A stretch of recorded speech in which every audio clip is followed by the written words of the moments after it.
one, they're good. All right. And so will we, right? Yeah. Oh my gosh, fun day today. What's going on?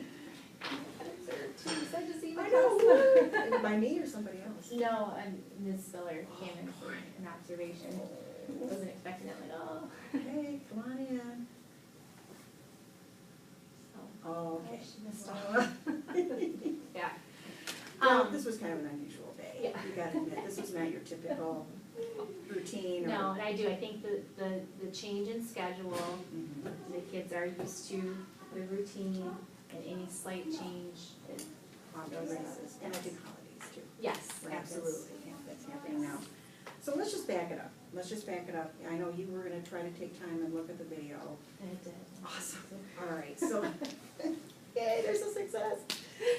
So tell me what you found when you looked at it. Well, I was gonna ask you, I did, the ratio of interaction, Mhm. and so we had 61 to 40, and so we were gonna try to figure out what the ratio was. I know I'm going to like it's supposed to be three to one, and then 90% positive, is it the 90%? That's on task. That's on probably, task, yeah. okay. So we're looking just at ratios now, and your goal was to get to that 3 to 1. Yes, so I didn't know how to figure out with the, So you want 3 times more on the positive side than on the Okay. negative. So Okay. 3 times 40 would be 3 times 120. 120. 120. 180. Okay, Where my so- math is. So you're closer right now to, you're more on the positive side, but not, so if this was doubled, it would be 120, right? So it's really closer to 1 to 1 right now. Okay. I mean, my math isn't the best, but I would calculate it around 1 to 1. A little, and Yeah. double more on the positive. Okay, and this was back to, because it was in October, I think the end of October when we Yeah. videotaped, so I know so hopefully maybe it's increased a little bit since then, I don't know, but yeah, I know my goal was 3 to 1. Well, if you had to guess, I'm just kind of reflecting on what's going on with this group, what would you guess in terms of ratios? I don't know if it's necessary, well, I'm trying to do the, like you had suggested, the 3 positives, acknowledging that, and then do the redirect. So, so I think I'm hoping that it's increased, I think it has.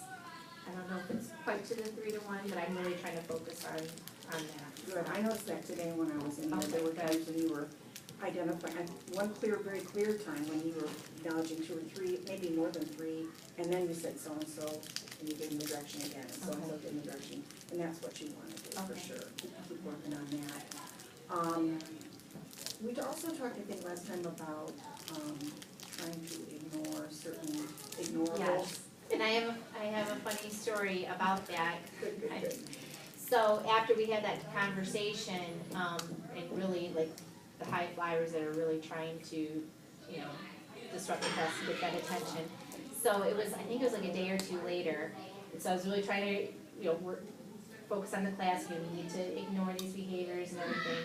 And it made me think of when you were talking about the one time you were being videotaped and the student that took your shirt off while you were teaching. But anyway, so this is kind of similar. So I was in the middle of teaching and a student was trying to, get my attention in a negative way and push threw the chair down.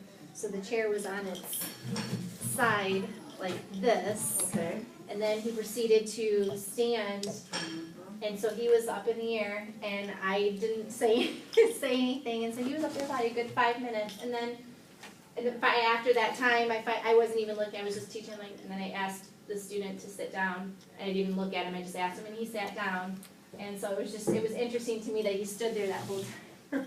Waiting for a response. Waiting, yep. Yeah. And that's the negative side, I guess, of that strategy. It's a powerful strategy, but you've got to be prepared for some real extreme efforts to. Yes, and you said it would get worse before it got better. And it was interesting too, because I was reading, with was it the fixed? No, the consistent corrections too. And they said, let's see, how praising student behavior without correcting when appropriate is a bit like planting and watering a garden without pulling the weeds, and so you still have to correct too. Yes. So it seems like there's a balance. There's a balance, and it's kind of choosing your battles and knowing when a behavior is occurring because it's attention seeking as opposed to some other issue. Yeah. And that's, the only way you can really figure that out is by getting to know the kids and kind of trying different things out. So with that individual, after that episode, what did you notice after that in terms of their behavior? Has he seen a change? It hasn't decreased. I mean, I think he's tried to find other ways to get that attention. Inappropriate ways? Yes. Okay. Yeah. So what would that tell you about what you need to do on the opposite side of that? If he's still searching for those other inappropriate ways, what might that? Trying to focus on when he is doing his job, really like constantly showering him with praising him and trying to build that part up, that, that's when he's gonna get my attention, is when he's doing his job and I can. Which isn't easy, right? No. Because you've got all these other kids in here, and the other tricky part of it is, well, let me ask a question. If you had to guess, would you say there's more going on the inappropriate side or the appropriate side? If you were actually doing like a count, what would you guess? Is he doing more of the? Oh, for him individually? Yeah, for him individually. At this point, and because I know it's what's happening to in other classrooms, and there was a time where it was more on the appropriate side, and then and I don't know if it's something else going on at home, but it's escalated lately. And is it just here or all over the place? All over the place. Okay, all right, so there's something probably else going on that's triggering some of it, which you have no control over, right? So until you know more, the best strategy is to really just try to catch him, even though you're getting an increase in the inappropriate, which again isn't easy. But the other thing I was going to say, Mrs. Swear, Yes. quick question. Are we transitioning earlier today at 2:45 or 3 o'clock or something like that? Yeah, let's do early so they can start to get used to the time change. Okay. If that's so okay. 2:45? Let's start at 2:45 with our class meeting, and then we can work on Okay. like lining up and going to our right room. Okay. Okay. Thank you. Uh-huh. Bye. so is oftentimes they might engage in something appropriate but they won't do it before they're going to go back. So It's interesting because there's another student in the class, the one that we've talked about a lot. What was I gonna say? He'll have his days. One day he could have, it's perfect. And then the next day it's completely the opposite. And so sometimes I'm wondering if it's like, and I really was trying to praise, oh my gosh, I'm so proud of you. And we happen to have a behavior sheet that we're working on and stuff. And so it's interesting, like, it seemed like then he does kind of some self-sabotaging behavior. So it's like the one day he was perfect, that, oh, I'm so proud of you, how does that make you feel, when you're getting all this positive praise and you get all threes on your sheet and stuff, and then it seems like the next day is a so I don't know. There was a couple possible reasons for that. Not knowing the history, it could be some. Hi, I'm sorry to interrupt. That's okay. One of your students in your homeroom? Tiny little pretty girl. Yes. Will you do me a big favor? Will you let Ms. Davis know about this because of something that occurred? Oh, Remember the time that you were in here? what's her name? Yeah, thank you. Yeah, let Ms. Davis know about that, please. The metal and the glass. Yeah, I will let Ms. Davis know about that.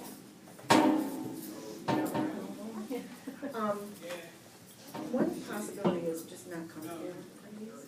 That's not kind of a normal, usual thing. Okay. And I can actually probably get some information around that, if that's what's going on. And it doesn't mean stop, it just means it's an adjustment. About the environment or whatever. Okay. So another possibility is where I see a lot, and I've actually grabbed it and watched it. You might have a great intervention going on. Let's say you're trying to reduce some behavior and you start the intervention, and you see, wow, this is going great, I'm not seeing it, and then all of a sudden you see this. That doesn't mean what you're doing isn't working. It means that you're being tested.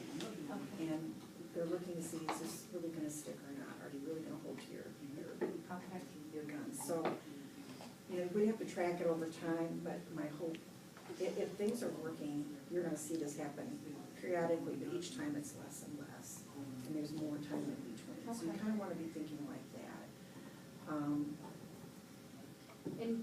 Not to interrupt your train of thought or No, you're anything, fine. in my goal for myself, I've been looking through the Tough Kid handbook too. Great. And so over break, since I'll have more time, in each class, maybe identifying just the real high flyers, and then doing some type of intervention, behavioral intervention thing, whether it's, you know, they have like self-monitoring ones that the kids can do, Sure. or just some kind of, I even had a student, in the one class that said they want, you know, like some kind of check sheet. Okay, And that a reward would be to maybe come and have lunch with me. okay. So that's one especially, and specifically because he asked too, and I thought, you know, and that I had wanted to do that too, but I like how the book kind of gives you the little charts in the back to use. So that's kind of my goal, the one goal I want to work on over Christmas break is, and that, it wouldn't be a ton of kids, so Good, just a good. few in each class that maybe I think would benefit from having that. Keep in mind, that's a great idea, as long as you feel that your basic procedures and routines and whatever are working for you. Okay. Because you don't want the tail to wag the dog, right? You Okay. want to start finding that you're trying to do more and more individual true. things. That's an indicator that something needs to be tweaked in your system, your management Okay. system. A rule of thumb is if you have 3 or more kids, they're all doing the same kind of problem behavior, go back to your classroom management plan. Okay. Something needs to be tweaked. Okay.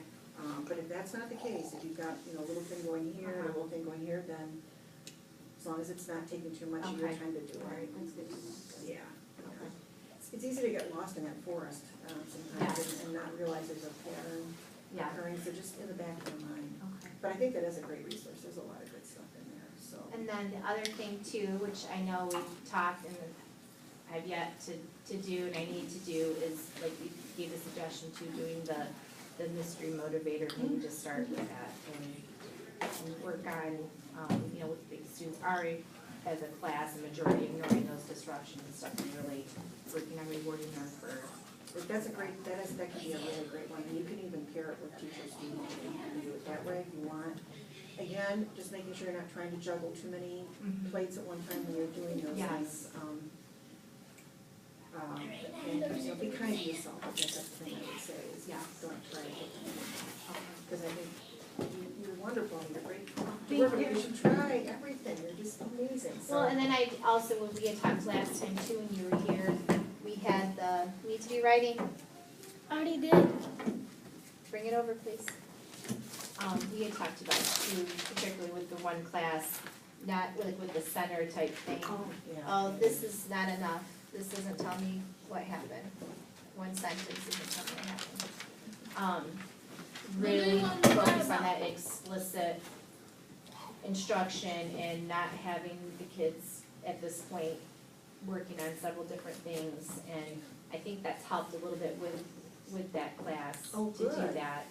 So you tried it then? Yes, we did, after we had that conversation, I think the next day, I didn't do like half and half, we just took one of the center activities and did it as a whole group, and it does work better. You know, again, you've got a pretty nice structure. Yes. Here, Yes. so everything has to be broken down into Yeah. much smaller steps. So I'm glad that helped. And I was looking on here too, and I was thinking with this group, getting them engaged in those opportunities to respond. I read that section too, and I think that in general, that's what we should be doing anyway. It's part of the direct explicit instruction, but also having those kids, you know, thumbs up, or just being Yeah. able to, so everyone's engaged and Yeah. not giving them that, they have that short amount of downtime, you know, and take it Avoid fun. the void, Yes, right? exactly. They shall fill it. No, I think you're spot on. I think the engagement strategies, using those as often as you can, will minimize some of the kind of what I call junky behavior that you see happening. I mean, nothing is really huge and out of control. It's just junky. Well, maybe Today. today there was one or two, but most of the time it's just a junky. And that's what's hard too, when, if you have something where it is something you have to give your full attention to because students are, and I don't know if you even saw before they came in, we had 2 kids hitting each other out in the hall. No, I did not. Oh, I did yeah, not so see that happened first, we tried to greet, and then